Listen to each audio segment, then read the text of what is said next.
The corridors of power in Washington, D.C. were abuzz with disbelief, especially President Donald Trump. News had just broken that would send shockwaves through the highest levels of government. In a city accustomed to controlling the narrative, this was a twist no one saw coming. The administration, already grappling with mounting trade disputes, now faced a challenge from an unexpected direction: its northern neighbor. The shock?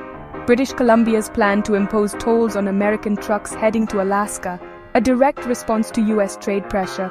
For decades, the Alaska Highway had been a vital artery, connecting the lower 48 states to Alaska, winding through the vast Canadian wilderness. Suddenly, this lifeline was at risk of becoming a costly route, with American truckers facing new fees just to deliver goods to the far north. The move was both strategic and symbolic, signaling that Canada was no longer willing to absorb the economic blows without retaliation. For Trump, used to dictating trade terms, this was a jarring reversal. The president, who prided himself on tough negotiations and America First policies, now found himself on the receiving end of a bold countermove. The look of surprise on his face was unmistakable, as advisors scrambled to assess the implications. The administration had underestimated Canada's resolve, and now the consequences were impossible to ignore. Canada, long seen as a compliant partner, was now pushing back. The days of quiet cooperation seemed to be over, replaced by a new era of assertiveness. Canadian officials made it clear that they would not be bullied or sidelined. The border, once a symbol of friendship, was now a flashpoint in a growing trade conflict. The Alaska Highway, once a symbol of partnership, suddenly became a point of leverage. For years it had represented the seamless flow of goods and people between the two nations. Now it was a bargaining chip, a reminder that geography could be used as a tool in international disputes. The threat of tolls sent a clear message. Access to Alaska was not guaranteed, and Canada held the keys. Premier David Eby's message was clear: if the U.S. inflicts economic pain, Canada will respond in kind. Standing before a bank of cameras, Eby outlined the rationale behind the tolls, emphasizing that Canada would defend its interests with equal force. The announcement resonated across the country, rallying Canadians who felt their nation had been pushed too far. It was a moment of unity and defiance as Canada stood up to its powerful neighbor. The idea of Americans paying to cross Canadian soil to reach Alaska was almost unthinkable, exposing a vulnerability in U.S. logistics. Truckers, businesses, and politicians alike were forced to confront a new reality. The route they had always taken for granted could now become a costly obstacle. The ripple effects were immediate, with concerns about supply chains, rising costs, and diplomatic fallout dominating headlines. Canada's move wasn't just about economics, it was a bold assertion of sovereignty. By taking this stand, Canada reminded the world that it was not simply a junior partner in North American affairs. The tolls were a declaration that Canadian interests would be protected, even if it meant challenging the status quo. The message was unmistakable. Canada would not be intimidated. The surprise in Washington set the stage for a tense new chapter in North American relations. As officials on both sides of the border scrambled to respond, it became clear that the old rules no longer applied. The world watched as two close allies found themselves locked in a high-stakes standoff, with the future of cross-border cooperation hanging in the balance. The clash between the United States and Canada erupted when President Trump revived a long-standing threat: a sweeping 25% tariff on Canadian goods entering the U.S. market. This wasn't just a policy proposal, it was a shot across the bow, signaling a dramatic escalation in trade tensions between two of the world's closest allies and trading partners. The announcement sent shockwaves through boardrooms, factories, and government offices on both sides of the border, as businesses scrambled to assess the potential fallout.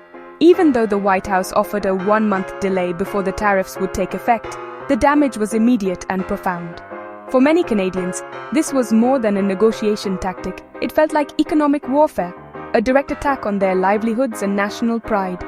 The uncertainty rippled through supply chains, with trucks and goods stalled at border crossings, and companies forced to reconsider investments and hiring plans. Prime Minister Justin Trudeau didn't mince words, calling the move a very dumb thing to do. His statement echoed a growing national consensus.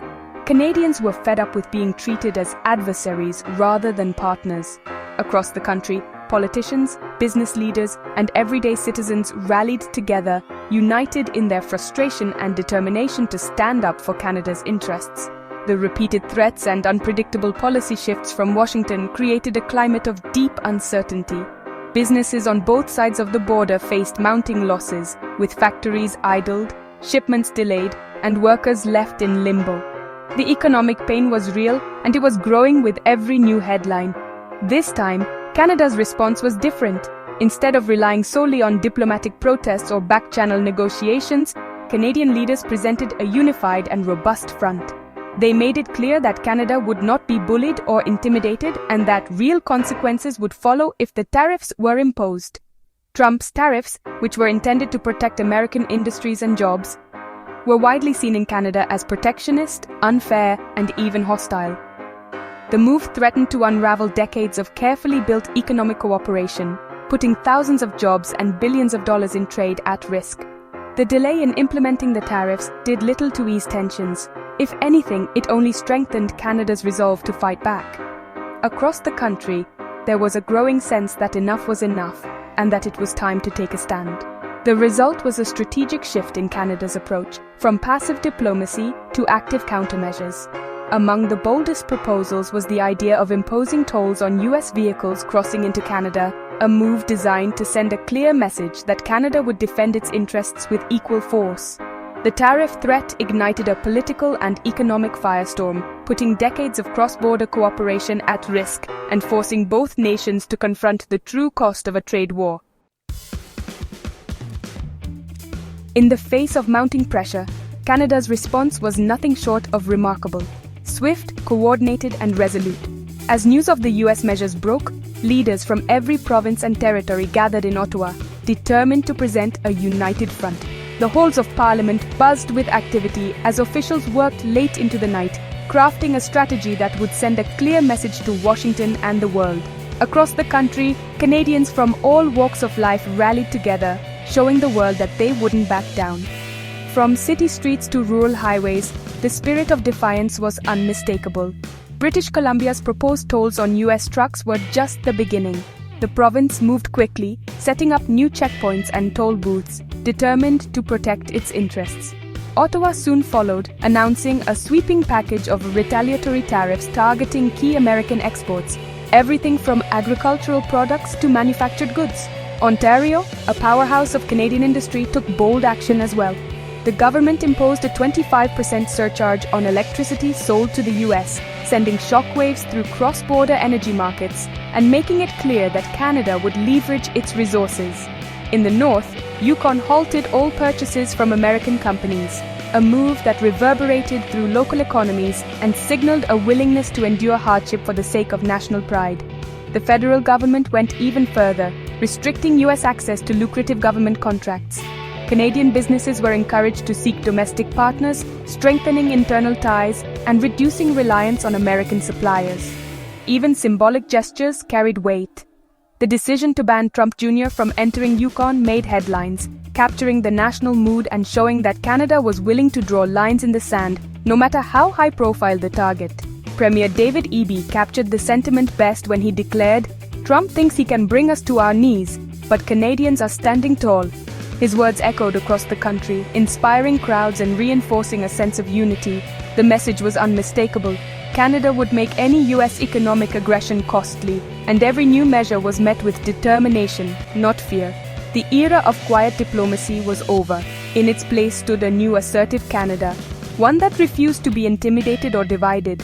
Canada's new posture was bold, unified, and impossible to ignore. From coast to coast to coast, the nation stood tall, ready to defend its values and its future, no matter the cost. The Alaska Highway is more than a road. It's Alaska's vital link to the lower 48.